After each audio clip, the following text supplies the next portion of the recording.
Star news এখন অনেক অনেক ধন্যবাদ।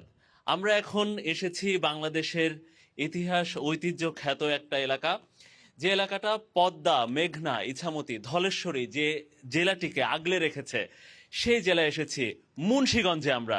এবং মুন্সিগঞ্জে আছে, আমার সাথে আছেন মুন্সিগঞ্জের মানুষ, সচেতন মানুষ, মুন্সিগঞ্জের ভোটাররা, এবং আমার সাথে আরো যারা আছেন সেটা একটা চমক। আমরা একটু মুন্সিগঞ্জ সম্পর্কে জেনে নিই। এই বাংলাদেশের মুক্তিযুদ্ধে যেমন আছে খ্যাতি, সবশেষ জুলাই আন্দোলন, বাংলাদেশের সবশেষ 2024-এর গণ অভ্যুত্থানেও এই মুন্সিগঞ্জে ছিল দারুণ একটা ভূমিকা। সেই মুন্সিগঞ্জে এসেছি আমরা 26-এর নির্বাচন নিয়ে, এবং আপনারা স্টার নিউজে দেখছেন আমাদের এই অনুষ্ঠানে আমার সাথে আছেন 26-এর নির্বাচনে যারা প্রার্থী হয়েছেন, সেই উল্লেখযোগ্য প্রার্থী যারা আছেন। এবং এই প্রার্থী আমরা একটু পরিচয় করিয়ে দিচ্ছি। আমার একেবারে বাম থেকে একটু পরিচিত হই। আমার সাথে আছেন সুমন দেওয়ান, ইসলামী আন্দোলন বাংলাদেশের মনোনীত প্রার্থী, তিনি মুন্সিগঞ্জ 3-এর। তার পাশে আছেন সম কামাল হোসেন, সিপিবি মনোনীত প্রার্থী, মুন্সিগঞ্জ 3-এর। আমার ডান পাশে আছেন জনাব কামরুজ্জামান রতন, যিনি বিএনপি মনোনীত প্রার্থী, মুন্সিগঞ্জ 3-এর। আমার সাথে আছেন রোকেয়া আক্তার, সবচেয়ে ডানে, এবং মুন্সিগঞ্জের যিনি একমাত্র নারী প্রার্থী, নতুন একটি দল ইনসানিয়াত বিপ্লব মনোনীত প্রার্থী, তিনি মুন্সিগঞ্জের। এবং আমার সাথে তো একটু আগে বলেছি যে মুন্সিগঞ্জের যারা সাধারণ মানুষ আছেন, সাধারণ ভোটার আছেন, আপনাদেরকেও স্বাগত জানাচ্ছি। মুন্সিগঞ্জ সম্পর্কে একটু জানতে চাই, রতন ভাই আপনাকে দিয়ে শুরু করি।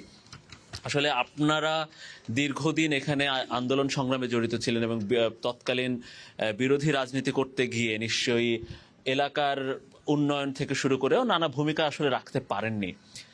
একটু এলাকার রাজনীতিবিদ হিসেবে আপনার কি মনে হয় যে সামনের দিনে কোন কোন বিষয়ে মুন্সিগঞ্জকে আপনি গুরুত্ব দিবেন? এই অংশীজন যারা দেখছেন, আমি মনে করি আমরা যে বিবেকের কাঠগড়ে মানুষের কাছে যাব, সেখানে আমরা কিন্তু এক এবং অভিন্ন।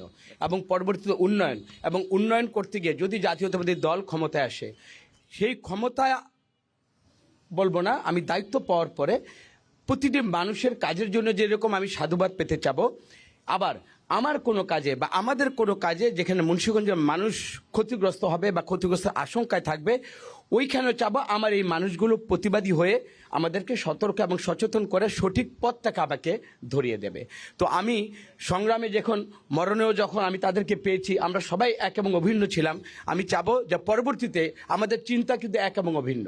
আমরা কিন্তু ওনারাই বলেন এক এবং ন্যাক। আমরা এক থাকি এবং আমাদের নিয়ত যদি ন্যাক হালতে যদি আমরা এই মুন্সিগঞ্জকে উন্নত করতে চাই, সেখানে আমাদের কোনো মতো ভিন্নতা থাকবে না। আমরা তার পরামর্শ ভিত্তিতে আমরা সবাইকে মর্যাদা দিয়ে এবং সমমর্যাদা এবং সবাইকে আমরা এমন একটা সমাজ গড়তে চাই, সেখানে হয়তো আমি জাতীয়তাবাদী দলের প্রতিনিধিত্ব করব, কিন্তু আমি একটা ভিশন নিয়ে মানুষের কাছে হাজির হব। কিন্তু এই ভিশনের অলমোস্ট কিন্তু কাছাকাছি কিন্তু সবাই আমরা সব চিন্তা এবং ভালো কাজের প্রতিশ্রুতি দিব।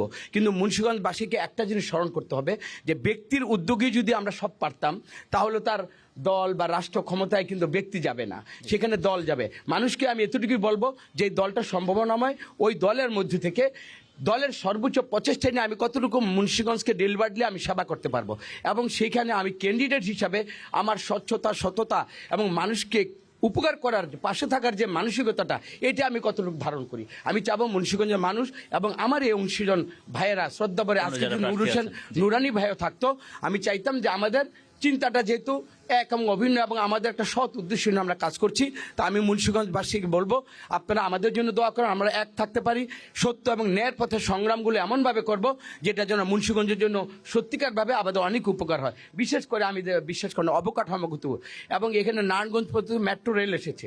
দেখেন মুন্সিগঞ্জ পর্যন্ত এই কোর্ট পর্যন্ত যদি এটা আমরা অ্যাক্সিডেন্ট করে নিয়ে আসতে পারি, এটা মানুষের প্রাণের দেবে। এটা ব্যক্তিগতভাবে কেউ আমার কাছে চাচ্ছে না, কিন্তু আমি সার্বিক কল্যাণটা এবং সার্বিক কল্যাণের মাধ্যমে মানুষের যে উপকার পাওয়াটা, এবং এখানে আরো অনেক সামাজিক অনেকগুলো সমস্যা আছে, সেগুলো আপনার পরবর্তী প্রশ্ন উত্তর আমি সেগুলো বলতে পারি। ধন্যবাদ। আমরা একটু রোকেয়া আপনার কাছে আসছি, যে একমাত্র নারী প্রার্থী আপনি, এবারের নির্বাচনটা প্রচারণা শুরু হয়েছে, পরিবেশ কেমন, প্রচারণার পরিবেশ, এবং আপনি একজন নারী প্রার্থী হিসেবে কি কি প্রতিবন্ধকতা আপনি পাচ্ছেন কিনা, বা সেটা থাকলে সেটা কি? যে আমি নারী হিসেবে নয়, আমি মানুষ হিসেবে প্রচারণা করছি, আপনি প্রার্থী হিসেবে বলুন, এবং বাস্তবতাটা আমি একটু প্রার্থী বলুন। হিসেবে সব প্রার্থীরা যেমন নিরাপত্তা অধিকার পাচ্ছে, আমি ঠিক সেইভাবেই অধিকার পাচ্ছি, এবং আমাকে আইন শৃঙ্খলা বাহিনীও সেইভাবেই আমার সাথে যোগাযোগ করছে, অর্থাৎ আমাকে তারা প্রার্থী হিসেবেই দেখছে, এবং আমি যেখানে যেখানে গণসংযোগে বা পথসভায় যাচ্ছি সবাই আমাকে মানুষ হিসেবেই দেখছে।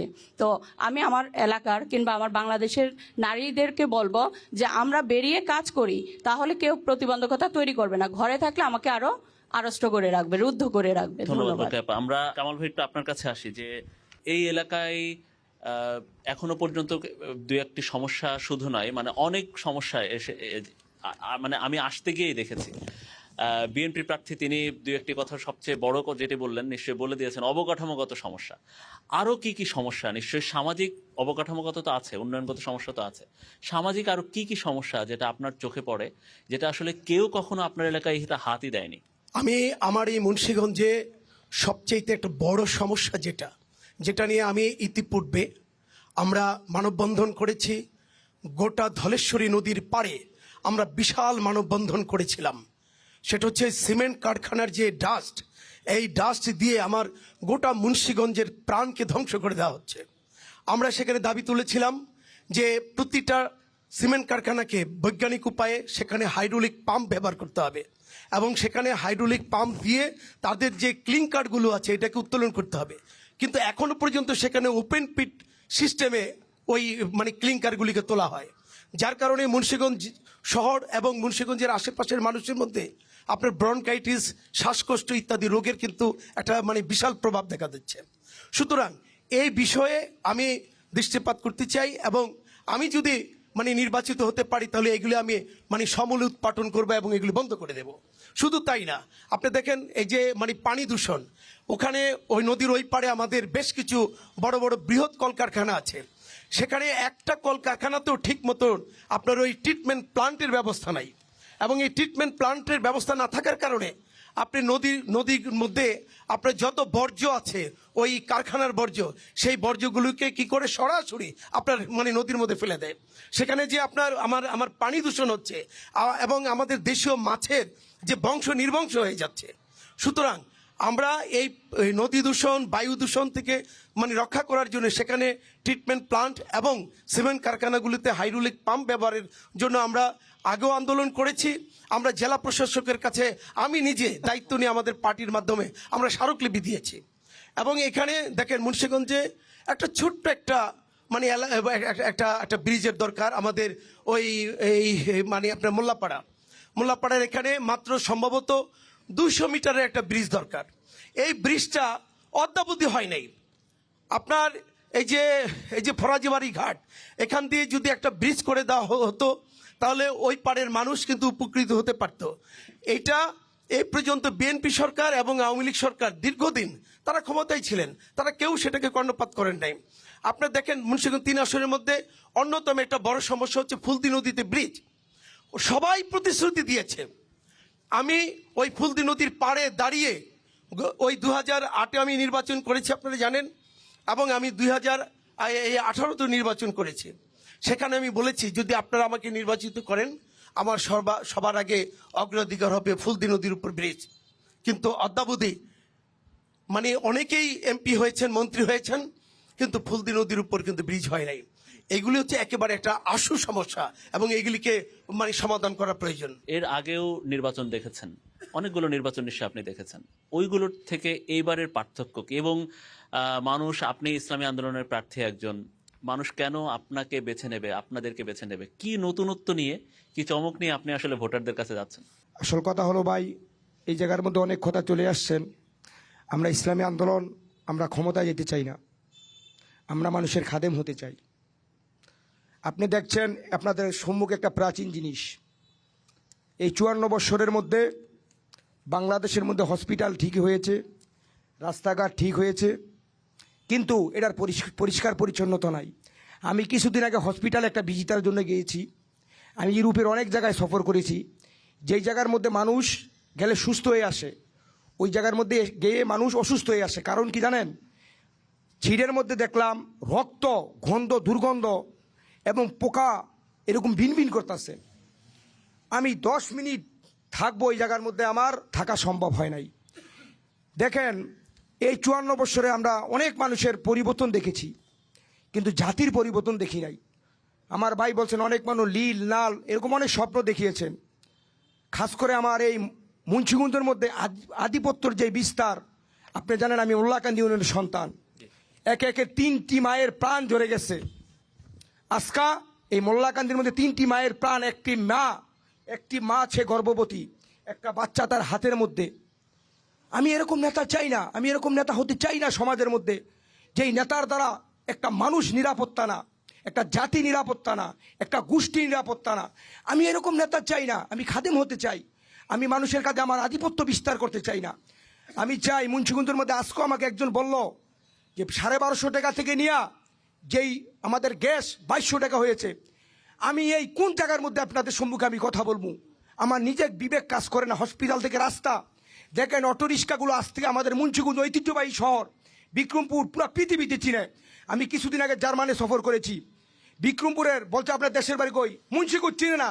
বিক্রমপুর এত উন্নত একটা দেশ। আজকে রাস্তা দেখেন, অটো রিক্সা চালিত মানুষ চলাচল করতেছেন। আজকে আপনি দেখেন আমাদের যাতে বাসের কোনো ব্যবস্থা নাই, এমন কোনো সেক্টর নাই যেই সেক্টরটা দূষিত না হয়েছে। কিন্তু আপনারা দেখেছেন এই দেশের মধ্যে আওয়ামী লীগ শাসন করেছে, জামাত ইসলাম শাসন করেছে, জাতীয় পার্টি এসেছে, বিএনপি বারবার এদেশে ক্ষমতা এসেছে। তারা মানুষের কাছে বারবার পরীক্ষিত, তারা মানুষের কাছে বারবার, কিন্তু রাস্তাঘাটের কোনো উন্নত হয় নাই। সবচেয়ে বড় কথা কি ভাই জানেন? আমার দেশ উন্নত হয়েছে আলহামদুলিল্লাহ, ধাপে ধাপে হবে, কিন্তু এই উন্নত আমার ধরে রাখতে হবে। স্বাধীনতা যেরকম আমরা এনেছি, অর্জন করেছি, কিন্তু স্বাধীনতা রক্ষা করতে পারি নাই। আজকে একটা কৃষক চাষি নিরাপত্তা নাই। আমার ইউনিয়নের মধ্যে আমার পার্টি অফিসকে এরকম ভেঙে ফেলা হয়েছে, এরকম আমার আজকে আমি নিরাপত্তা নাই। আপনি এই নেতা হয়ে আমি কি করব? আজকে একটা রিক্সাওয়ালা নিরাপত্তা নাই, আজকে একটা শ্রমিক নিরাপত্তা নাই। এরকম মানুষ, সাধারণ মানুষ না খেয়ে এরকম মরতাছেন। একটা লোক আজকে বলতেছে হুজুর আমরা কেন আপনাদেরকে চাই জানেন? এই 54 বছরে তারা পরীক্ষিত, তারা মানুষের ভাগ্যের পরিবর্তন করতে পারে নাই, তাদের ভাগ্যের ঠিকই পরিবর্তন হয়েছে। আজকে যদি আপনি 1 কোটি টাকার মালিক হন, এক নেতা আগামী দেশে 10 কোটি টাকার মালিক। আর আমরা ইসলামিক আন্দোলন, আমার যে ফলকনামা আমি যেটা লক্ষ্য করেছি, এর থেকে আমি আরো কমবো ইনশাল্লাহ, বাইরে যাব না। কেন? আমরা নেতা নয়, নীতির পরিবর্তন চাই। পীর সাহেব চর্ম নাই, আমি নেতা হইতে চাই না, নীতির পরিবর্তন চাই। এই জন্য আপনি নীতি নিয়ে আসলে মানুষের কাছে চমক দেখাতে চান। একটু পরে আসি সুমন ভাই। আপা আপনার কাছে একটু আসতে চাই। কিছুক্ষণ আগে সিপিবির যিনি প্রার্থী, তিনি বলছিলেন যে মুন্সিগঞ্জ বলতে, সাদামাটা ভাবে বললেন, একটু সংক্ষেপ করে বলতে হয় যে মুন্সিগঞ্জ বললেই চারপাশে নদী দখল দূষণে আসলে বিপর্যস্ত, বিশেষ করে মুন্সিগঞ্জ সেটা নিয়ে ভুগছে। কারা এতে দায়ী আসলে, এবং সেক্ষেত্রে আপনারা যারা প্রার্থী, সেক্ষেত্রে কি করা যায় সেক্ষেত্রে? ধন্যবাদ। অ্যাকচুয়ালি কারা দায়ী? আমরা জনগণ দায়ী। একটা প্রতিষ্ঠান কার? আপনি যে সিমেন্ট কারখানাটা দেখছেন সেটা কিন্তু একটা জনগণেরই। তাহলে আমি আমার প্রতিষ্ঠান যে দিলাম, সেই প্রতিষ্ঠান আবার কিন্তু আমি সরকারের কাছ থেকে কিন্তু আমার অনুমতি নিয়ে আসতে হয়েছে। এখানে সরকারও কিন্তু দায়ী। কারণ কি, সে যে অনুমতিটা দিল, তাহলে তার এই বজ্র কোথায় যাবে সেটার কি তারা লিখিত দিয়ে আসছিল? আর যদি লিখিত দিয়ে আসে তাহলে সেখানে আইনের প্রয়োগ কই? তাহলে এই যে চক্র, এটা কিন্তু পুরো বাংলাদেশের চক্র, এবং জনগণ থেকে শুরু করে আইন, সরকার সবাই এখানে দায়ী। কেউ কিন্তু এখান থেকে ছাড় পাবে না। আমি জনগণ হয়ে একটা প্রতিষ্ঠান দিলে আমাকে সচেতন থাকতে হবে, আমাকে 10 জনের কথা ভাবতে হবে, পাশাপাশি সরকারি ব্যবস্থাপনায় যারা থাকবে তাদেরও সেটা খেয়াল রাখতে হবে। এখানে আমি দেখতেছি রাষ্ট্র ব্যবস্থা এবং জনগণ উভয়ই এখানে তারা দায়ী। গত 1.5 বছরে কি অবস্থা? গত 1.5 বছরে আমরা আসলে দেশের আরো অবনতি দেখেছি। কেন? দেশে মানে দেশ বলতে আপনার এলাকা নিয়ে, আপনার এলাকায় কি অবস্থা? আমার এলাকায় মুন্সিগঞ্জে নির্বাচনকে ঘিরে আমি দেখতেছি এখন রাস্তায় পিচ ঢালা করা হচ্ছে। এই গত 2-3 মাসের মধ্যে আমি দেখতেছি রাস্তায় পিচ ঢালা করা হচ্ছে। আর কিছু কিছু এলাকায় আমি জনসংযোগে গিয়ে দেখলাম সেখানে রাস্তাঘাট এখনো মাটির বা ইট বিছানো কাঁচা রাস্তা। তো ওখানকার জনগণ আমাকে বলতেছে বারবার আপনারা প্রতিশ্রুতি দেন আপনারা রাস্তা করে দিবেন, কিন্তু আপনারা একবারও দেন না, তাহলে আপনাদের ভোট দিব কেন? এই যে প্রশ্নের সম্মুখীন হতে হচ্ছে, তাহলে আমাকে প্রশ্ন করতে হচ্ছে বিগত সরকারের আমলগুলোকে, যে তারা কি কাজ করলো? তারা যে ক্ষমতায় আসার আগে যে মানুষকে ওয়াদা করলো, সেই ওয়াদাটা রক্ষা করলো না কেন? জনগণের নিরাপত্তা, স্বাধীনতা এবং যাতায়াত ব্যবস্থা সুনিশ্চিত রাখলেই আমরা রাষ্ট্রের উন্নয়ন করতে পারবো। ধন্যবাদ। কামরুজ্জামান রতন, মুন্সিগঞ্জ ঘিরে এত বড় বড় প্রকল্প, সামনের দিনে 1900 আসবে, উনি রোকেয়া আপা বলছিলেন যে বড় বড় শিল্পপতিরা আপনার পুরো আশপাশ দিয়ে ছেয়ে আছে। মুন্সিগঞ্জে একটা মোটামুটি শিল্প নগরী এলাকা, শিল্প কারখানা বেষ্টিত এলাকা। তো এই যে ব্যবসায়ীদের চাপ, এই যে প্রকল্প কেন্দ্রিক বিভিন্ন ঠিকাদারদের চাপ, বিভিন্ন কোম্পানির চাপ, নদী বিভিন্ন জায়গা থেকে দখল করে আছে তাদের চাপ, কিভাবে সামলাবেন সামনের এই দিনগুলো যদি আপনি জয়ী হতে পারেন? দল দায়িত্ব পাওয়ার পর বা আমাদের নির্বাচিত আমরা যখন হওয়ার পরে আমি আন্তরিক কিনা, এই যে মোটা তাজা হওয়ার যে প্রকল্প যারা রাজনীতি করে এবং বিশেষ করে যারা ক্ষমতায়, সেই ব্যক্তিটা আমি কিনা, এই সিলেকশনটা কিন্তু মানুষ করবে। এই জন্য আমি বললাম ভোটারদেরকে, আজকে আমি কথা বলছি, আমার পক্ষে অবশ্যই আমি যুক্তি দেব, কিন্তু আমার এসিআর মানে আমার আমল আখলাক, আমার পারিবারিক ঐতিহ্য, আমার শিক্ষাগত এবং নৈতিকতার মধ্যে কিন্তু মানুষের বিবেচনাটাকে আনতে হবে। দখল এবং দূষণের যে প্রশ্নটা আপনি দেখেন, আমার বলতে দ্বিধা নেই। এখানে আমি জানি যে দূষণটা কেন হচ্ছে। এই যে ধলেশ্বর নদীতে বিশেষ করে ওদিনকে আমি যাচ্ছিলাম, ওই পানিতে হাত দেওয়াটাই আমার ত্বকের জন্য একটা বিশ্বাসের হুমকি। তো এটা কি একদিনের?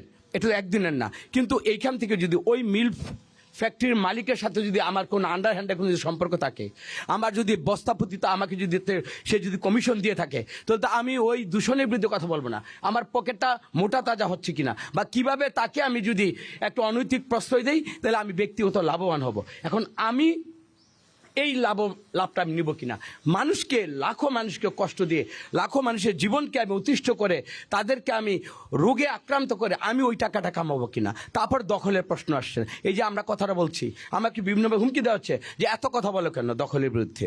আমি বলছি আমি দখলের বিরুদ্ধে কথা আমি বলবোই, কারণ এইটি আমার ভীষণটা হলো যে তুমি ঠিক আছে মাটি কাটবা, তুমি তো ডাক নিয়েছো একটা আয়তনের জন্য, ওর বাইরে তুমি যাবা কেন?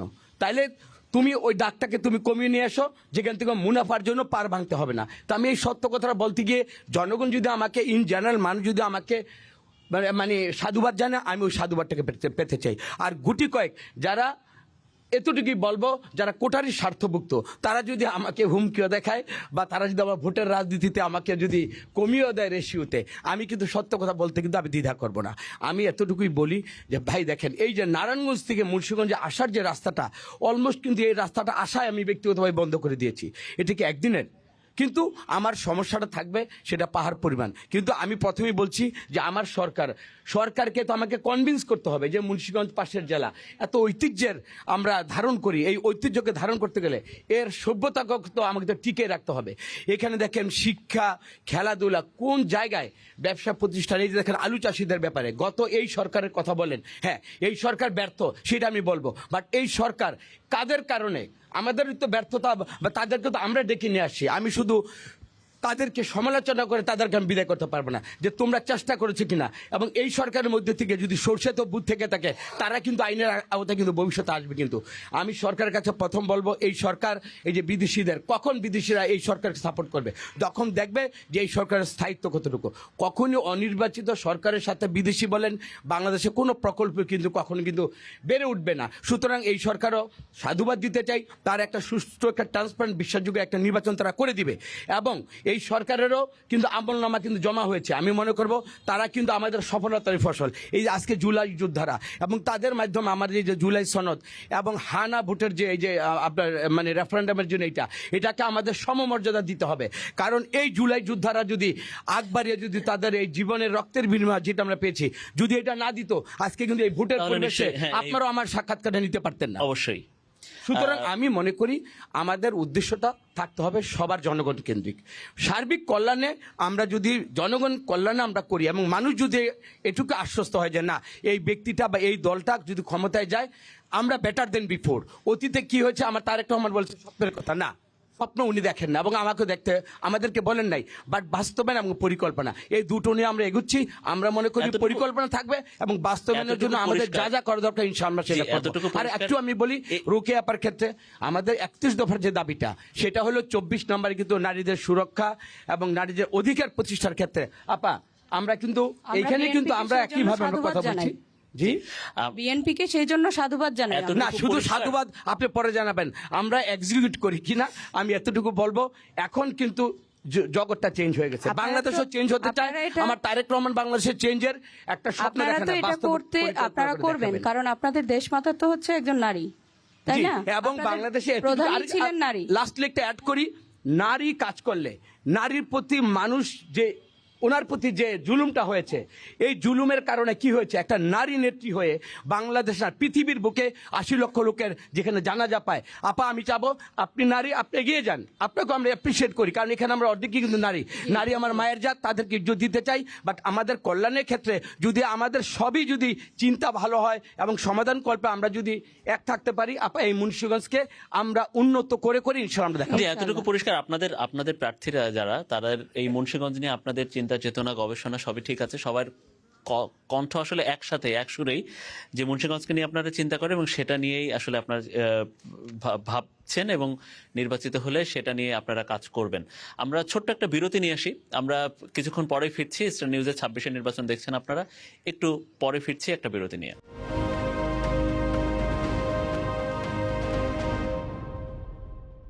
দর্শক আরো একবার স্বাগত, আপনারা দেখছেন স্টার নিউজে। 26 নির্বাচন নিয়ে আমরা আছি। 26 নির্বাচনে আমরা আছি ইদ্রাকপুর, এই যে ঐতিহাসিক একটি চত্বর, সেটা মুন্সিগঞ্জ এই মুহূর্তে আছি। মুন্সিগঞ্জ 3 আসন এবং গোটা মুন্সিগঞ্জ নিয়ে আমরা আসলে কথা বলছি। মুন্সিগঞ্জের যারা উল্লেখযোগ্য প্রার্থী যারা আছেন এই আসনে, সংসদ সদস্য প্রার্থী, এবং তারা ছাড়াও আমার সাথে আছেন দর্শক মণ্ডলী, মুন্সিগঞ্জের মানুষ, মুন্সিগঞ্জের ভোটার। আমরা একটু তাদের কথা শুনতে চাই, তাদের প্রশ্ন শুনতে চাই। এই সামনে কয়েকদিন পরেই নির্বাচন, তারাও নিশ্চয়ই প্রার্থীদের সাথে একটু কথা বলতে চান, তাদের মনের না বলা কথা, না বলা প্রশ্ন। জি আপু, আপনি বলেন। এই যে মাঝখানে 12ই ফেব্রুয়ারির নির্বাচন, আমাদের প্রাচীন সভ্যতার জনপদ মুন্সিগঞ্জ সবসময় জাতীয় আলোচনার কেন্দ্রবিন্দুতে থাকে। তো এখন আমরা যারা সাধারণ ভোটার আছি, তারা কি আগামী 12ই ফেব্রুয়ারি নির্বাচনে একটি সুষ্ঠু ও শান্তিপূর্ণ ভোট প্রত্যাশা করতে পারি কিনা এবং নিরাপদে ভোট কেন্দ্রে যেতে আশাবাদী হতে পারি কিনা, এবং আরো একটা বিষয় হচ্ছে এই ভোটের পরে যে ফলাফল আসবে সেখানেও আমরা যেন শঙ্কিত না হই, আমরা প্রার্থীদের কাছে এইটুকু আশ্বস্ত হতে চাই। ধন্যবাদ। কোন প্রার্থীকে আপনি প্রশ্নটা আমি করলেন? মুন্সিগঞ্জ 3 আসনে যারা আছেন সম্মানিত প্রার্থী, সবাইকে প্রশ্ন করছেন। আচ্ছা জি ধন্যবাদ। জি আরেকজনের কথা একটু শুনি, পেছনে। হ্যাঁ, আমি আমাদের সিপিবির ক্যান্ডিডেটকে প্রথম প্রশ্ন করতে চাই, গণভোটে আপনার অবস্থান কি? আমি বলবো যে গণভোট নিয়ে আমাদের এই সরকার যেই অবস্থানে আছে, সেই অবস্থানের প্রশ্নে আমাদের অবস্থানটা কিন্তু আপনারা সুনির্দিষ্টভাবে জানেন। সেটা কি, আমরা শুরুতেই বলেছি, আমাদের পার্টি কেন্দ্রীয়ভাবে বলেছে যে আমরা দ্বিকক্ষ বিশিষ্ট পার্লামেন্ট আসলে চাই না। আমরা দ্বিকক্ষ বিশিষ্ট বলতে যে উচ্চতর কক্ষর কথা যেটা বলা হয়েছে, এইটাকে আমরা মনে করছি এই গরিব দেশের জন্য হাতি পোষার শামিল, ফলে আমরা এটার সাথে একমত নই।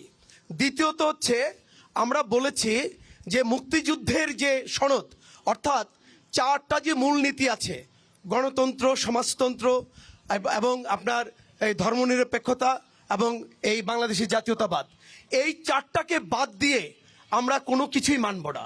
সুতরাং আমাদের উত্তর হচ্ছে গণভোটকে আমরা আসলে এই মুহূর্তে প্রয়োজনীয় বলেই মনে করছি না। এই হচ্ছে আমাদের অবস্থান। আমি সকল ক্যান্ডিডেটের উদ্দেশ্যে বলতে চাই, বিগত কয়েকদিন আগে আমরা দেখেছি জুলাই হত্যা মামলার মোস্ট ওয়ান্টেড আসামি নির্বাচনী প্রচারণায় দেখা গেছে প্রকাশ্যমান। তো সেই ক্ষেত্রে আওয়ামী লীগের সন্ত্রাসীদের আঘাত করে ক্ষমতায় আসার যে প্রবণতা আমরা ক্যান্ডিডেটদের দেখতে পাচ্ছি, এটার ক্ষেত্রে সকল ক্যান্ডিডেট কি ভূমিকা রয়েছে বা তারা কি চায়? কাদের সাথে প্রকাশ্যে এসেছে এটা কি আপনি জানেন? অবশ্যই সবাই এখানে জানি আমরা, ফুটবলের পক্ষে প্রকাশ্যমান সে মিছিল করতেছে জুলাই হত্যাকারী। একটু জানিয়ে রাখি, ফুটবলের প্রার্থী যিনি, তিনি হয়তো সরাসরি এখানে নাই। দুটি বিষয় প্রার্থীরা তারা আসলে যেটা বলেছেন। আমি রতন ভাই আসছি আপনার কাছে। সুমন দেওয়ান একটু বলবেন, একটু ছোট্ট করে আমরা এখন থেকে করি যে একজন দর্শক তিনি প্রশ্ন করেছেন যে তিনি আশঙ্কা করেছেন যে সত্যি কি 12 তারিখ আমরা সুষ্ঠুভাবে নির্বাচন বা ভোট দিতে যেতে পারবো, কারণ নিশ্চয়ই বিগত যে কয়েকটি নির্বাচন হয়েছে তাদের অভিজ্ঞতা আসলে খারাপ। এই প্রশ্নটা অনেক ভোটারের মনে, কি বলবেন একটু ছোট করে বলেন। দেখেন, আলহামদুলিল্লাহ এই পর্যন্ত আমরা আইন প্রশাসনের যেই ব্যবহার দেখতেছি, এক দলের বিরুদ্ধে ঝুঁকি আছে। এখন আমরা আশঙ্কা করি এখনো নির্বাচন সুষ্ঠু হবে কিনা, কিন্তু আলহামদুলিল্লাহ আমরা আশাবাদী নির্বাচন সুষ্ঠু হবে। কেননা আমরা অনেক আশারী, আমার ওই এক ছাত্র ভাই বলেছেন যে আমরা ভোট ইনশাআল্লাহ আমরা আগামীতে জুলাইয়ের ধারণ করি আমরা স্পিড। এই জন্য আগামীতে আমরা আমাদের দল থেকে নির্দেশনা আসছেন, আমার যে লিফলেটগুলো আছে এই জায়গার মধ্যে আমি সরাসরি দিয়েছি যে আমরা হা ভোটের পক্ষে আছি, সবাই ওই দিনকে হা ভোট দিবেন ইনশাআল্লাহ। ধন্যবাদ। রতন ভাই কি বলবেন? আমি দুটো ব্যাপারে আমি প্রথমে আপার কাছে প্রথম উত্তরটা দিয়ে নেই। উনি শঙ্কা জানিয়েছেন। হ্যাঁ, শঙ্কা দূর করার দায়িত্ব এটা প্রশাসনের এবং এই সরকারের, যারা ইন্টারিম গভর্নমেন্ট, যারা এটা অঙ্গীকার করেছেন। এখন আপা, আমি একজন ক্যান্ডিডেট, শুধু আমি এতটুকু বলবো এবং আমি নিশ্চয়তা দিতে চাই আগাম যে পাশ করবে এই মানুষের ভোটকে এবং ভোটের রায়কে শ্রদ্ধা করে, আই ডু স্যালুট। এবং আমি প্রথম তার বাড়িতে গিয়ে, আমার বাইরেও যদি কেউ যদি জিতে, আমি প্রথম তার বাড়িতে গিয়ে আমি প্রথম ধন্যবাদ জানাবো। সেটা ফলাফলের পরে। না, আমি আগামীতে আমার মানসিকতাটাকে আমি এখনই বললাম যে ঠিকভাবে কি ভোট হবে না, ওটার এবং, দায়িত্ব প্রশাসনের দায়িত্ব আছে নিশ্চয়ই। না, যেমন আমি গতকাল আপনার মাধ্যমে বলতে চাই, প্রার্থীদেরও দায়িত্ব আছে তার না, গতকাল সামনে রাখা। আচ্ছা ভাই, আমি একটু বলি। গতকাল আমি মোল্লাকান্দি ইউনিয়নের 2টা গ্রাম, মাইকাটি এবং মহেশপুর 2টা গ্রাম আছে, ওইখানে এক মানুষ তারা ভোটই দিতে পারছে না। এবং আমি বলতে আমার দ্বিধা নেই, মাননীয় আমার যে পুলিশ বড় কর্মকর্তা উনি বলেছেন যে ভোটের দিন ভোট দিতে পারলেই হবে। একটা কথা বলেন, এইটা কোনো উত্তর হতে পারে? আমি সুতরাং আপনার মাধ্যমে বলতে চাই, হয় লেভেল প্লেইং ফিল্ড বলতে সবাইকে তোমরা যেতে দাও, এবং ওইখানে যদি ভোটের দিন যাবে তাহলে আগে কি করবে? তো আগে ওই 2টাতে যদি মানুষ যদি দেখে যে ভোট কেন্দ্রের ভোটের দিন যাব, এই কথার উপর মানুষ বিশ্বাস করবে না। এবং আপনাদের মাধ্যমে এতটুকুই বলি, আমার জুলাই যোদ্ধা ভাই বলেছে, কার আঁচলের তলে এই মুক্তিযুদ্ধ নয়, আমার শহীদের রক্তের যারা হত্যাকারী তারা এইখানে, আমি প্রকাশ্যে আমিও দেখেছি এই ছবিটা, আমি মাননীয় এসপি মহোদয়কে আমি দেখেছি। আপনার মাধ্যমে এতটুকু বলতে চাই যে আমার আঁচলের তলায় আমি কোনো ভোমরা রেখে আমি মানুষকে কোনো আগাম বার্তা দিতে পারবো না। সেটা যে কেউ আন্ডারে যদি এরকম মিসক্রিয়েন্ট হয় এবং সরাসরি দুলাই যোদ্ধাদের হত্যাকারী কেউ যদি থেকে থাকে, আমি মনে করবো তারা সচেতন এবং সতর্ক থাকুক তাদের ভূমিকার মাধ্যমে। আমার এই মুন্সিগঞ্জ 3 আসন নয়, এখানে 16 জন মুন্সিগঞ্জে প্রাণ হারিয়েছে। সবগুলো সিটে এই ধরনের কোনো যারা আসলেই হত্যাকারী তারা যেন কোনো আশ্রয় প্রশ্রয় আমার গণতন্ত্রের পথে যেন বাধা না হয়। গণভোটের একটা প্রসঙ্গ আসছিল। গণভোট এখানে অবশ্যই আমার দল ইতিমধ্যে বলেছে, আমার তারেক রহমান বলেছে, সালাউদ্দিন ভাই বলেছেন, আমরা হা ভোটের পক্ষে। জুলাই যোদ্ধাদের স্মরণ, এটা আমাদের মাথার ঐতিহ্য, এটা আমার তাজ, এটা আমার বিবেকের তাড়না থেকে আমি বলবো আমরা হা ভোটের পক্ষে, অবশ্যই আমরা এই রায় দেব। আপা, আপনি কি বলবেন? আসলে গণভোট তো আছেই, সবাই নিশ্চয়ই গণভোটে একটা অবস্থানের কথা জানিয়েছেন, যার যার অবস্থানের কথা। একজন বলছিলেন ভোটের দিনের একটা শঙ্কার কথা। প্রশ্নটা আমি আবারও বলি যে আসলে কি ওই দিন সকাল 9টা থেকে বিকাল 4টা বা 5টা পর্যন্ত যত যে সময়টাই থাকুক না কেন, সেই সময়টা আসলে পুরোটা একটা স্থিতিশীল বা শান্তিপূর্ণ একটা সময় থাকবে কিনা, নিরাপদে মানুষ ভোট দিতে পারবে কিনা, আসলে আপনি কিভাবে দেখেন বিষয়টা? ধন্যবাদ। আমাদের দল থেকে আমরা একটা প্রস্তাব করেছিলাম মোবাইল ভোটিং, অর্থাৎ অ্যাপসের মাধ্যমে মোবাইল ভোটিং এর জন্য, যেটা এস্তোনিয়াতে 2 বছর ওরা কার্যকর করেছে এবং সেটা ছিল ফলপ্রসূ।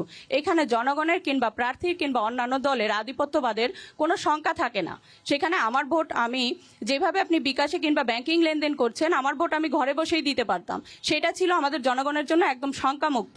কিন্তু এই প্রস্তাবটা অন্তর্বর্তী সরকার সেটা গ্রহণ করেনি এবং বর্তমানে আমরা আসলে সেটা নিশ্চয়তা আমি প্রার্থী হিসেবে দিতে পারবো না, কারণ আমার সাথে তো অনেক প্রতিদ্বন্দ্বী, কার মনোভাব কেমন সেটা আমি বলতে পারবো না। তবে আমার দিক থেকে আমি বলছি আমাদের তরফ থেকে কারো কোনো অসুবিধা হবে না। আচ্ছা, ধন্যবাদ। আমরা একটা বিষয় সম্বন্ধে একটু বলি, সেটা হচ্ছে মুন্সিগঞ্জ নিয়ে। মুন্সিগঞ্জ, নারায়ণগঞ্জ, যে শিল্প বেষ্টিত যে এলাকাগুলো, সাধারণত এই এলাকাগুলোতে দেখা যায় যে আসলে শিল্প কারখানা বেষ্টিত হয়, টাকা পয়সার বেশি ছড়াছড়ি থাকে। এই দিক দিয়ে আইন শৃঙ্খলা এবং মাদক, এই দুটো বিষয়ে একটা সবচেয়ে বেশি বাজে অবস্থা হিসেবেও ধরা হয়। আপনি কি বলবেন? আপনার এলাকা নিয়ে মূল্যায়ন কি করবেন, যে অবস্থা আসলে কতটুকু খারাপ? দেখেন ভাই, আমি কিছুদিন আগে গজারিয়াতে গণসংযোগে গিয়েছি। যাওয়ার রাস্তা দিয়ে আমি লঞ্চ ট্রলারে যখন অতিক্রম করি, দেখি 4 থেকে 5টা ট্রলার বালু ট্রলারগুলোকে অতিক্রম করতেছেন। অতিক্রম করার পরে প্রত্যেকজনের থেকে টাকা নিতেছেন। আপনারা জানেন এই 54 বছরে দল পরিবর্তন হয়েছে, কিন্তু এই ট্রলার পরিবর্তন হয় নাই। এই জায়গায় এখন একটা মঞ্চ সাজানো হয়েছে, এই মঞ্চটা কিছুক্ষণ পরে ভেঙে ফেলা হবে। এই 54 বছরে মানুষ অনেক ইস্তিহার দিয়েছে, অনেক মঞ্চ সাজিয়েছে, অনেক মানুষকে আশ্বাস দিয়েছে, কিন্তু কথা দিয়েছে, মানুষের সাথে কথা রাখতে পারে নাই। ধন্যবাদ। আমরা পরে আবার আসবো নিশ্চয়ই আপনার কাছে। কামাল ভাই, একটু আপনার কাছ থেকে একটু ছোট করে জানতে চাই যে আমরা আইন শৃঙ্খলা নিয়ে কথা বলছিলাম, উনি একটা প্রসঙ্গ তুলছেন, নদী কেন্দ্রিক বিভিন্ন চাঁদাবাজির প্রসঙ্গ উনি তুলেছেন। আপনি আপনার জেলার আইন শৃঙ্খলা নিয়ে আসলে কি বলবেন? লুটেরা পুঁজিবাদী অর্থনীতির ব্যবস্থা যদি আমার সোসাইটিতে থাকে, তাহলে এর উপর ভর করে যেহেতু যে রাজনৈতিক দলগুলো এখন নিজেদেরকে ক্ষমতা এবং রাষ্ট্র ক্ষমতায় আসে এবং যায়, তারা এই যে দুর্বৃত্তায়ন, এই লুটপাটের এই যে সার্কেল, এটাকে তারা আসলে ভাঙতে পারবে না এবং ভাঙতে পারার কোনো কারণও নাই। যে কারণে আইন শৃঙ্খলার কোনোদিনও উন্নতি হবে না যদি আপনার ব্যবস্থার বদল না ঘটাতে পারেন। আমরা এই জন্য বলি, ব্যক্তি আসবে, দল আসবে, এইভাবে আসলে হবে না যদি ব্যবস্থার বদল না হয়। আপনার এলাকায় কি অবস্থা? আমার এলাকায় তো মানে দুরবস্থা, খুবই ভয়ানক অবস্থা। এখানে কি হয়, এক সরকার আসে, ওই এক মোড়ের মধ্যে বাবা বেচে ইয়াবা বেচে, ওই সরকারের পতন ঘটলে পরে আবার আরেক মোড়ে গিয়া ইয়াবা এবং বাবা বেচা কিনা হয়, বেচা কিনা বন্ধ নাই। সুতরাং এই যে বন্ধ নাই, এই জায়গাগুলিকে উচ্ছেদ করবে কে? উচ্ছেদ করতে হলে তো আইন শৃঙ্খলার কথা বলছি আমরা। আমার জানা মতে এই দেশে আইন শৃঙ্খলা যারা থাকেন, যারা ক্ষমতায় আসেন, তাদের সাথে লিয়াজু করে ওই আইন শৃঙ্খলা বাহিনীও তাদের সাথেই মানে প্যাক্ট হয়ে যান। এটা হচ্ছে ইতিহাস, এটা হচ্ছে ঘটনা, বাস্তবতা। সুতরাং এই কারণে আমরা বলি, যদি আমরা ব্যবস্থার বদল ঘটাতে না পারি, যদি গণমানুষের শক্তির হাতে আপনার ক্ষমতায়ন প্রতিষ্ঠিত করতে না পারি, যতদিন পর্যন্ত সেটা না হবে, ততদিন পর্যন্ত আওয়ামী লীগ বলেন, বিএনপি বলেন, জাতীয় পার্টি, জামাত, কেউ এই দেশের আইন শৃঙ্খলা কমিটি বা আইন শৃঙ্খলা উন্নতি ঘটাতে পারবে না। এটা হচ্ছে মানে আপনার মোটা দাগের কথা। রতন ভাই, কতটুকু সম্ভব হবে আপনি কি মনে করেন? যে নিশ্চয়ই কামাল সাহেব বলছিলেন বা অন্যান্য প্রার্থীরাও বলছিলেন যে আইন শৃঙ্খলা বলি বা মাদক বাণিজ্য বলি বা অবৈধ অনিয়ম যতই বলি, আসলে রাজনৈতিক শেল্টার এবং প্রশাসনিক একটা মদত ছাড়া আসলে হয় না, এটা নিশ্চিতভাবেই বলা যায়। আমি কামাল আপনি- ভাইয়ের সাথে জি, বলেন। একটু জাস্ট আরো একটু যোগ করি। জি, please. সেটা আমরা জানি যে কথায় না বড় হয়ে আমরা কাজে বড় হতে চাই। আসলে আমরা অতীতটাকে যদি আমরা ধরে থাকি, তাহলে কিন্তু আমরা এগোতে পারবো না। আমরা এই যে বাস্তবায়নের ক্ষেত্রে, হ্যাঁ, অতীতকে আমরা স্মরণে রাখবো, কেন ব্যর্থ হয়েছে, কেন দেশ থেকে পলায়ে যেতে হয়, এই কাজগুলো যদি আমরা না করি, আমাদের পিছনে যদি থাকে পলায়ের পর একটা ব্যক্তি, একটা দল কিভাবে কেন পলালো। আর আমি এই মানুষগুলোর কাছে যে ভোটের জন্য আমি যে তাদের কাছে দৌড় যাচ্ছি, তারা কোন প্রতিশ্রুতিতে আমাকে আশ্বস্ত করবে, আমি কিভাবে আশা করবো তারা আমাকে ভোটটা দিবে, এই দুটো চিন্তা যদি আমরা কাজ করে, আমি মনে করি আমাদের এখানে সমস্যাটা হবে না। আমি তো সুমন ভাইকে বললাম যে ফুল দিতে এটা যদি হয়, আমি সবসময় এটা ওয়েলকাম জানাবো, কারণ এটা সবচেয়ে বেশি এফেক্টেড এবং আমার এলাকার মানুষই কিন্তু এটা চায়। সুমন ভাই আরেকটা কথা বলেছে, আমরা যে হলফনামা দিয়েছি, আমি আপনাকে অন রেকর্ড থেকে যাচ্ছি, কিন্তু আগে রাজনীতিবিদরা কথা বলতাম ফাইল ফটো হিসেবে কিন্তু থাকতো না। আমরা যা বলছি, মানুষ কিন্তু 5 বছর 10 বছর পরে কিন্তু আমার সামনে এনে ওই ফাইল ফটো হিসাবে বলবে, রতন সাহেব আপনি কি বলেছিলেন। আমাদের কথা কি, হলফনামা আমিও জমা দিয়েছি।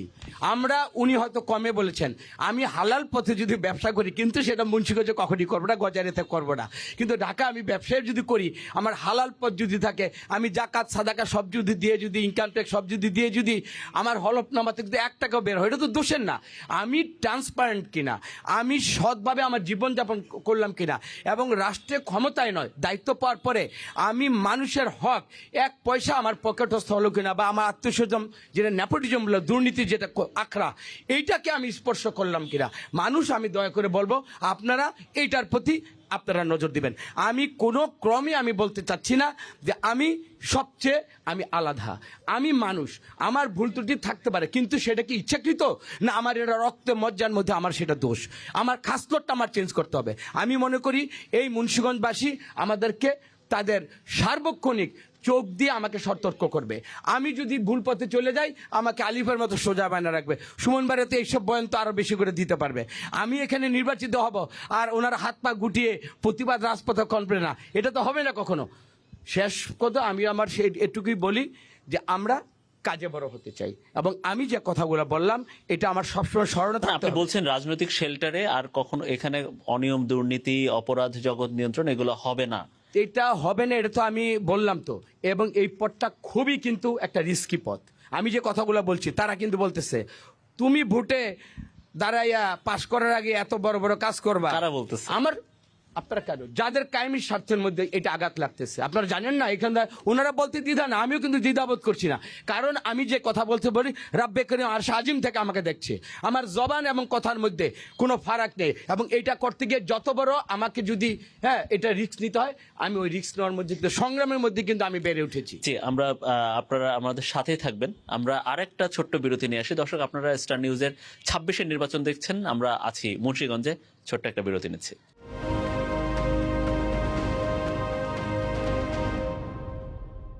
দর্শক, আরো একবার স্বাগত। আপনারা দেখছেন মুন্সিগঞ্জে স্টার নিউজের 26-এর নির্বাচন অনুষ্ঠান, এবং এই অনুষ্ঠানে মুন্সিগঞ্জের রাজনৈতিক দলের প্রার্থীরা আছেন, রয়েছেন মুন্সিগঞ্জের ভোটাররাও। আমরা একটু ভোটারদের কাছে বা সাধারণ মানুষদের কাছে একটু প্রশ্ন নিব, ছোট্ট করে প্রশ্ন নিব। জি, আপনি বলেন। আজকে আমার প্রশ্ন হচ্ছে কামরুজ্জামান রতন ভাইয়ের কাছে। তিনি গত পরশু শিল্পকলা একাডেমিতে আপনি গিয়েছেন, সেখানে দেখেছেন যে একটি প্রোগ্রাম চলছে, সেখানে যে লাইট, সাউন্ড এবং চেয়ার এগুলো সব বাহির থেকে ভাড়া করে আনতে হয়। এটার কোনো সিস্টেম নাই, কোনো কিছু, শুধু হলটা আছে।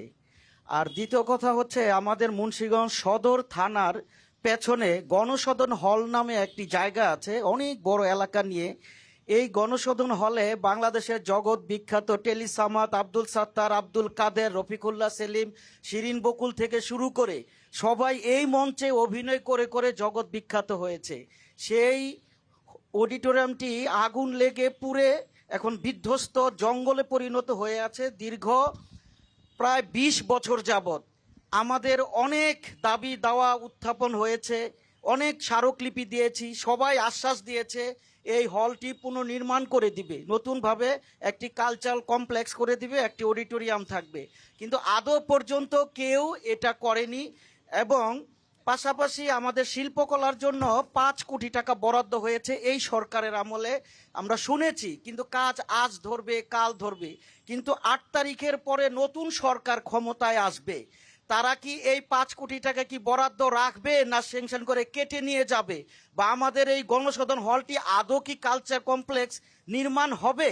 এই দুটি প্রশ্ন। পাশাপাশি শেষ প্রশ্ন আমার, মুন্সিগঞ্জ টার্মিনাল থেকে নারায়ণগঞ্জে যাওয়ার পথে সাহা সিমেন্টের যেই জাহাজগুলি নদী ভরে রাখে, আমাদের মুন্সিগঞ্জে যাত্রীবাহী লঞ্চটি যেতে হলে নারায়ণগঞ্জে সাপের মতো আঁকাবাঁকা হয়ে যেতে হয়। এবং যদি সামনে গরম সিজন আসছে, বৈশাখ জ্যৈষ্ঠের ঝড় তুফানের দিন, যেই কোনো মুহূর্তে অ্যাক্সিডেন্ট হবে, এবং বিগত দিনও হয়েছে। তো আপনি ক্ষমতায় আসলে বা আপনার দল ক্ষমতায় আসলে আদৌ কি এই এটা নিয়ে ব্যবস্থা নেবে কিনা? অনেক ধন্যবাদ। শিল্প সাহিত্য সংস্কৃতি নিয়ে উদ্বেগ জানিয়েছেন, নদী পথের রুট নিয়ে উদ্বেগ জানিয়েছেন। প্রথমে আমরা আসছি, একজন তরুণ প্রতিনিধি একজন আসেন। শিয়া ভাই, এইখানে দেন, এই যে এই আপুটাকে একটু দেন। আমার প্রশ্নটা মূলত সিমেন্ট ফ্যাক্টরি নিয়ে। আপনারা বললেন যে আপনারা প্ল্যান তৈরি করবেন। আমরা জানি যে পরিবেশ অধিদপ্তর থেকে একটা নির্দিষ্ট সময় বরাদ্দ থাকে, প্রত্যেকটা ছাড়পত্র নিতে হয়। জি, হ্যাঁ। এখন এইটার ডিউরেশন শেষ হয়ে গেছে শাহ সিমেন্টের। এখন আপনারা কি এই শাহ সিমেন্টকে উঠানোর জন্য কিছু একটা করবেন, নাকি এখানে পানি উন্নয়নের জন্য প্ল্যান তৈরি করবেন? আর আমার আরেকটা কোয়েশ্চেন হচ্ছে, আমাদের প্রায় দেখা যায় যে নির্বাচন যখন হয় তখন গরিবদের নিয়ে একটা রাজনীতি করা হয়, তাদেরকে অ্যামাউন্ট দেওয়া হয়, তাদের ভোট কেনা হয়, তাদের মতামতকে গুরুত্ব না দিয়ে ওই টাকা দিয়ে ভোট কেনা হয়। তো আপনারাও কি এইসব করবেন নাকি? মারাত্মক প্রশ্ন। কাকে করেছেন এই প্রশ্ন? আমি সবাইকে করেছি। সবাইকে করেছেন। রতন, বড় দল, আপনি বড় দল প্রার্থী। ওকে, একটা আমি যদি সবগুলো প্রশ্ন একটু ছোট করে কাজ করতে পারতাম তাহলে আমার খুব ভালো লাগতো। আমি আমার মেয়েকে নিয়ে আমি কথা বলতে চাই। দেখো বোন, তোমরা সচেতন, আমি জানি ওরা জুলাই যোদ্ধা। মানুষ কখন পারে, আমি প্রথম সংস্কার হতে হবে, ভালো হতে হবে, আমি নিজে মাইসেলফ আমাকে এটা করতে হবে। এই যে শাহ সিমেন্ট বা এখানে প্রিমিয়ার কোনো সিমেন্টের নাম উচ্চারণ করতে চাই না বোন, শুধু তোমাকে মা এটুকু বলতে চাই যে আমি যে সম্ভাব্য একটা বিএনপি ক্যান্ডিডেট, কোন ব্যবসায়ী মুন্সিগঞ্জকে দেখবা যে আমার কোথাও ফোন পায় নাই, জানো নির্বাচনের খরচ থাকতে পারে, এটা হয়, এটা ইউজ টু আমরা করি। মা তুমি একটু তুমি অনুসন্ধানে দেখো, আমি কাউকে মানে কারোর সাথে আমার কোনো ফেসিলিটির কোনো আমার সম্পর্ক নেই।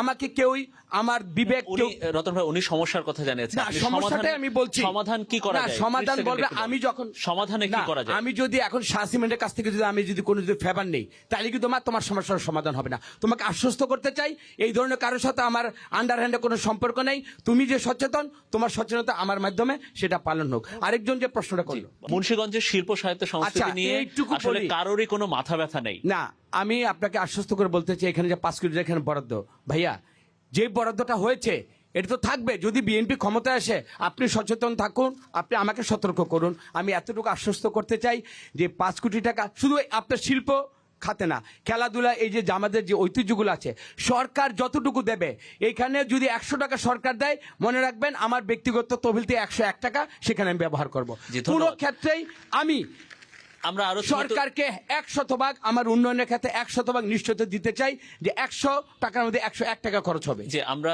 আরো ছোট দুটো প্রশ্ন নিই। জি বলেন। আমি 4 জনকে একটি প্রশ্ন করতে চাই।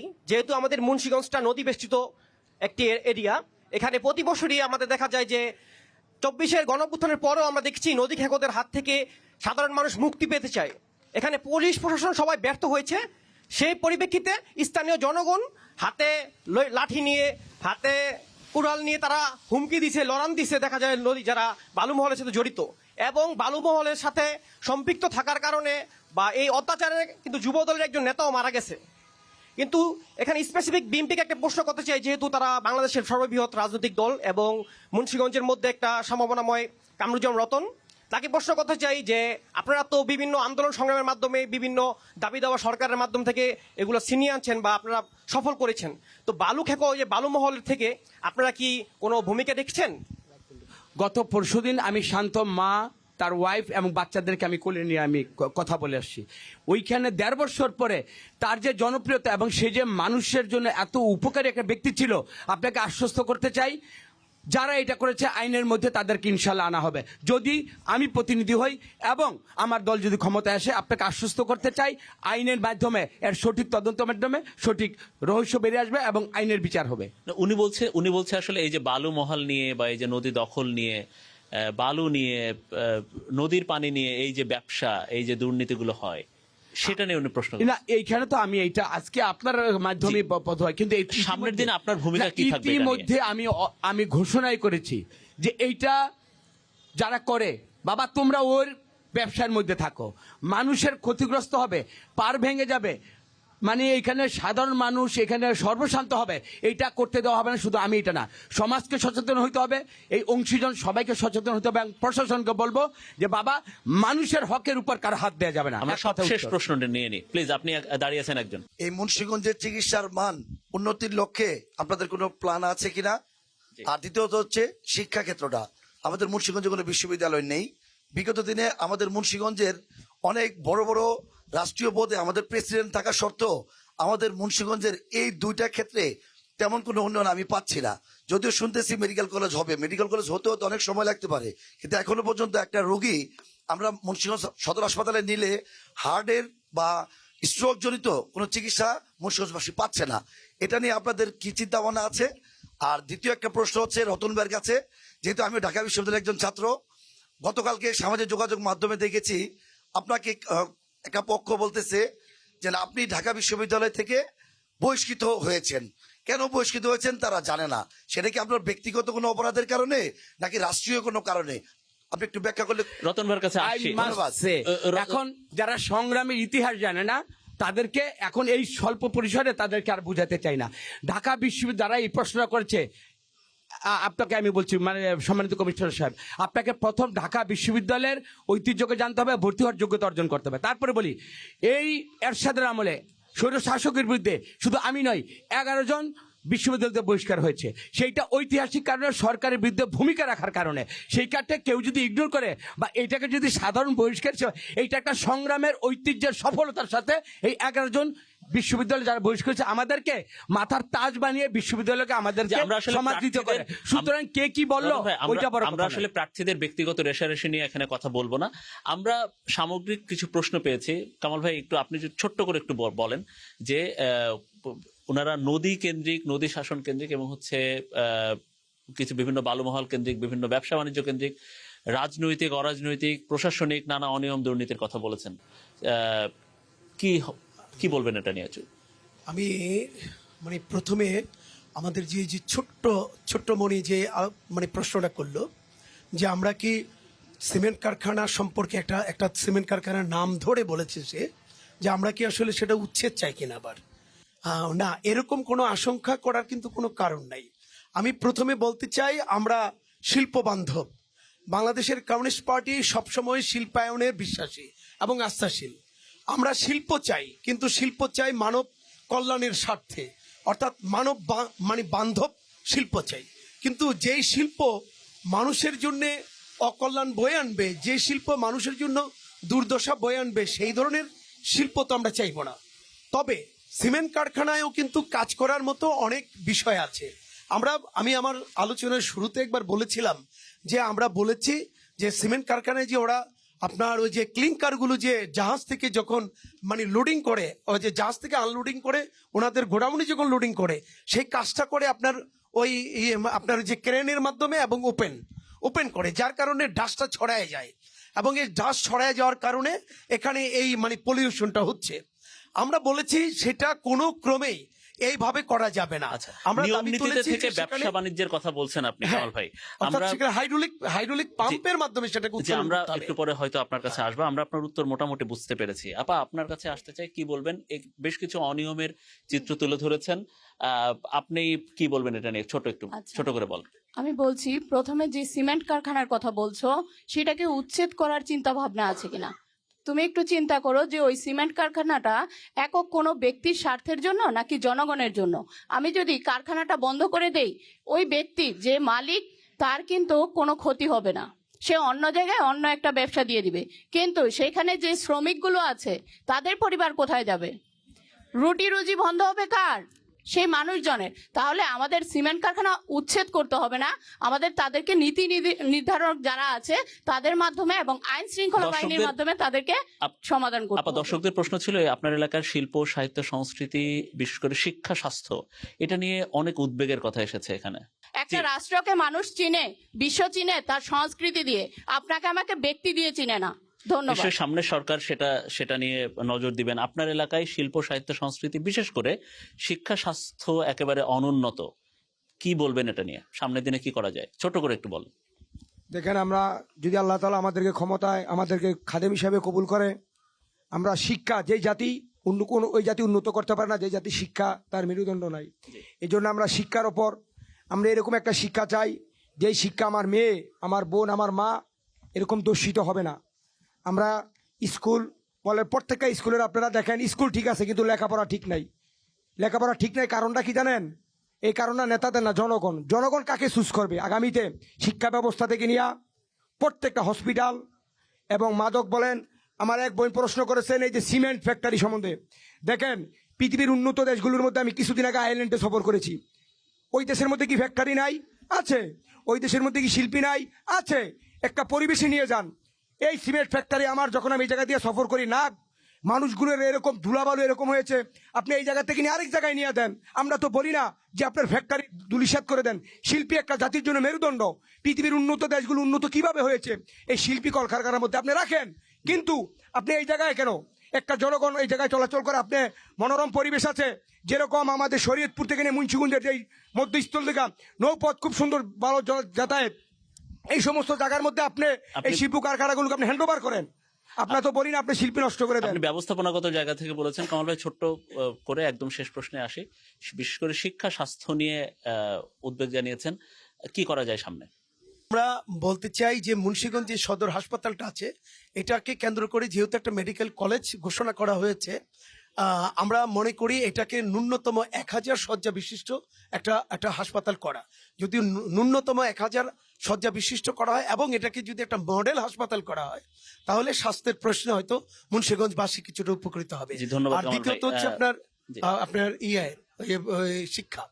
শিক্ষার বিষয়টা হচ্ছে কি, দেখেন, আমরা আমাদের মুন্সিগঞ্জ থেকে কিন্তু অনেক ছেলে মেয়ে যারা বাইরে যায় আপনার চাকরি করতে, এখানে কারিগরি যে কলেজগুলি আছে, সেই কারিগরি কলেজগুলিতে পর্যাপ্ত পরিমাণে কিন্তু আসন নাই।